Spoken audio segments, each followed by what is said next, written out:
नमस्कार मित्रांनो. आपण सगळे स्वतःला लॉजिकल समजतो. आपल्याला वाटतं मी फॅक्ट्सवर विश्वास ठेवतो. मी ऑब्जेक्टिव्हली विचार करतो. पण खरंच आपण तसं करतो का?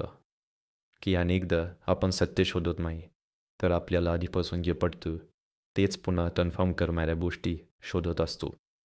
यालाच मॉडर्न सायकोलॉजीमध्ये कन्फर्मेशन बायस असे म्हणतात. सोप्या भाषेत सांगायचं झालं तर जे आपल्या मताला सपोर्ट करतं ते आपण पटकन एक्सेप्ट करतो आणि जे आपल्या मताविरुद्ध असतं ते इग्नोर, डाऊट किंवा रिजेक्ट करतो.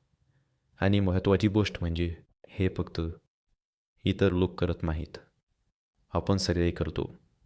उदाहरणार्थ, जर एखाद्या व्यक्तीला आधीपासून वाटत असेल की एखादा नेता खूप चांगला आहे, तर त्या नेत्याबद्दल पॉझिटिव्ह न्यूज लगेच बिलिव्हेबल वाटते.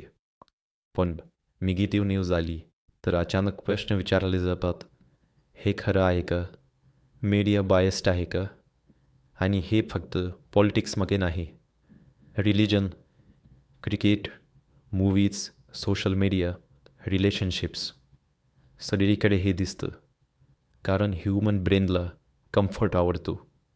आपल्या बिलीफ्स चुकीच्या असू शकतात, ही गोष्ट स्वीकारणं मेंटली अनकम्फर्टेबल असतं.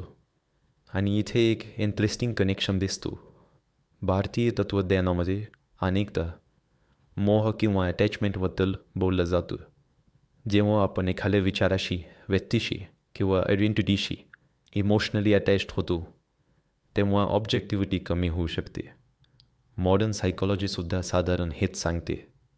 इमोशनली इन्व्हेस्टेड बिलीफ्स बदलणं कठीण असतं. म्हणूनच सोशल मीडिया अल्गोरिदम्स इतके पॉवरफुल आहेत. ते आपल्याला बॅलन्स्ड रिॲलिटी दाखवत नाहीत. ते आपल्याला जास्तीत जास्त तेच दाखवतात जे आपण आधीच बघायला आवडतं. जर तुम्ही एखाद्या प्रकारची व्हिडिओज जास्त पाहायला लागलात, तर अल्गोरिदम तसाच कंटेंट वाढवत जातो आणि हळूहळू एक इको चेंबर तयार होतो. म्हणजेच आपल्याला वाटायला लागतं की सगळे लोक माझ्यासारखाच विचार करतात. पण रिॲलिटी तशी नसते. आणि कदाचित म्हणूनच आजच्या काळात लोकांमध्ये डिस्कशन कमी आणि आर्ग्युमेंट्स जास्त दिसतात. कारण अनेकदा लोक सत्य शोधत नसतात, ते स्वतःचं मत डिफेंड करत असतात. पण आता महत्त्वाचा प्रश्न, कन्फर्मेशन बायस पूर्णपणे टाळता येतो का? कदाचित नाही, कारण तू ह्युमन सायकोलॉजीचा भाग आहे. पण अवेअरनेस वाढवता येतो. कधी स्वतःला विचारणं महत्त्वाचं असतं. मी खरंच ट्रूथ शोधतोय की मला जे आधीपासून पटतं तेच पुन्हा ऐकायचं आहे? आणि कदाचित क्रिटिकल थिंकिंगची सुरुवात इथूनच होते. जर तुम्हाला हा व्हिडिओ आवडला असेल तर लाईक करा, शेअर करा आणि चॅनलला सबस्क्राईब करायला विसरू नका. धन्यवाद.